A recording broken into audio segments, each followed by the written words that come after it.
Hello दोस्तों, नमस्ते।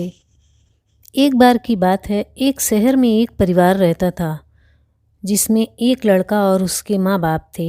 वह बहुत अमीर तो नहीं थे, लेकिन उनमें प्यार बहुत था। कुछ दिनों के बाद उस लड़के की शादी हो गई।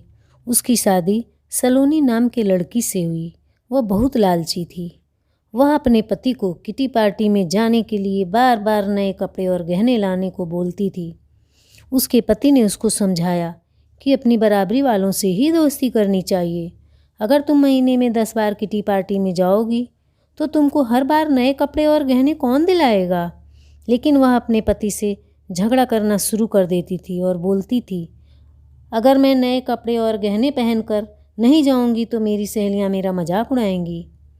तुम ज़्यादा कमाने की तो सोचते नहीं, बल्कि मुझे ही रोकते रहते हो।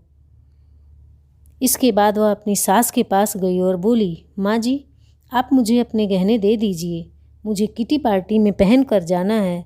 उसकी सास हैरान होकर बोली, हमारे समय में बहू अपनी सास को गहने रखने के लिए देती थी, लेकिन तुम तो मुझसे ही गहने मांग रही हो। उसकी इन हरकतों से सारा परिवार दुखी था। एक दिन सलोनी की सहेली शिल्पा घर आई। उसने सलोनी की सास से सलोनी के बारे में पूछा। उन्होंने बताया कि सलोनी पार्टी में गई है। शिल्पा ने सलोनी की सास से पूछा, आप इतनी दुखी क्यों दिख रही हैं? तब उन्होंने सारी बात बताई कि सलोनी किस तरह बार बार नए गहने और कपड़े की डिमांड करती है और सारे पैसे इन पर खर्च कर देती है। वह शिल्पा से पूछती है कि ज़्यादा ज़रूरी क्या है, रोटी या ये दिखावा? शिल्पा ने कहा कि ज़रूरी तो रोटी ही है, लेकिन सलोनी को यह बात समझानी होगी। सलोनी की सास ने पूछा, वह कैसे? इसके बाद शिल्पा ने कहा, देखते जाइए। शिल्पा ने अपने जितने भी गहने और नए कपड़े थे सब लाकर सलोनी के घर रख दिए और उसका सारा राशन और फर्नीचर लेकर अपने घर चली गई।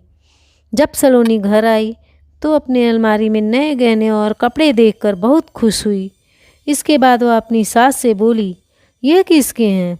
तो उसकी सास बोली, यह सब तेरे हैं, तुझको अब जितना बदल कर पहनना है पहन ले।